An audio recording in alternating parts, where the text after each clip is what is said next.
I'm Elliot Kleinberg, and this is Something Went Horribly Wrong, a blog about bad writing and how to fix it. Segment 71, Vote for Me and I'll Set You Free.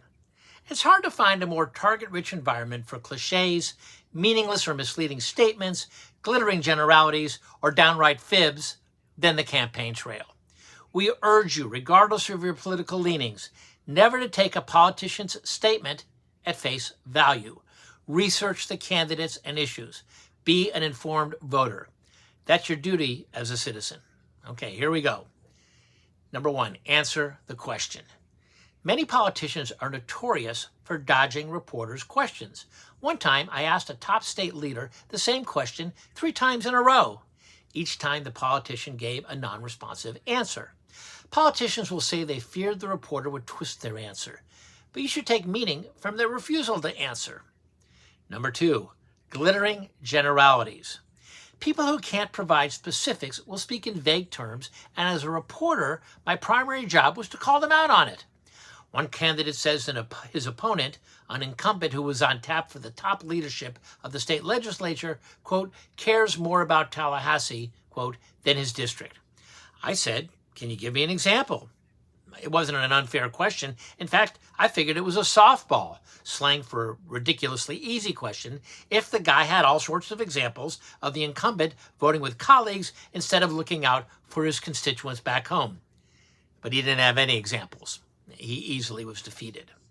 News conference. If a politician says she or he will hold a news conference or press conference and reporters show up and the politician, surrounded by supporters, gives what amounts to a speech and leaves without taking questions, that is not a news conference, and don't let the politician get away with it. Call it a speech. Opposition ads versus attack ads. Going after a person's track record and exposing lies and hypocrisy, those are fair game. Some ads cross the line, and usually you will know it. Now here's our Hall of Fame. Quote, we're going to fight for families. We're going to fight for working people. We're going to fight for hardworking people. We're going to fight for working families. Well, all of this suggests that the politician is not going to fight for single, lazy, or unemployed people. Don't they count? Next, I will fight for people like you. Well, besides being grammatically incorrect, should be people such as you. This raises the question of whether the politician won't fight for people who are not like you. And since he's talking to everybody, I believe in family values. Well, today the definitions of both family and values have expanded, so politicians should use such terms with great care.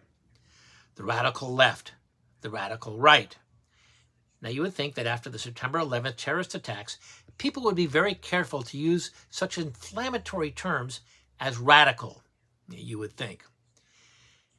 In my campaign and as a legislator, I vow to go the extra mile, to do the hard work, and to step out of my comfort zone to challenge the problems others write off as too difficult to solve.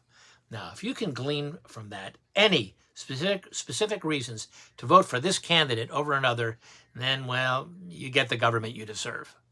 Next time, put that in your bonnet. I'm Elliot Kleinberg. Visit www.ekfla.com. That's ekfla.com.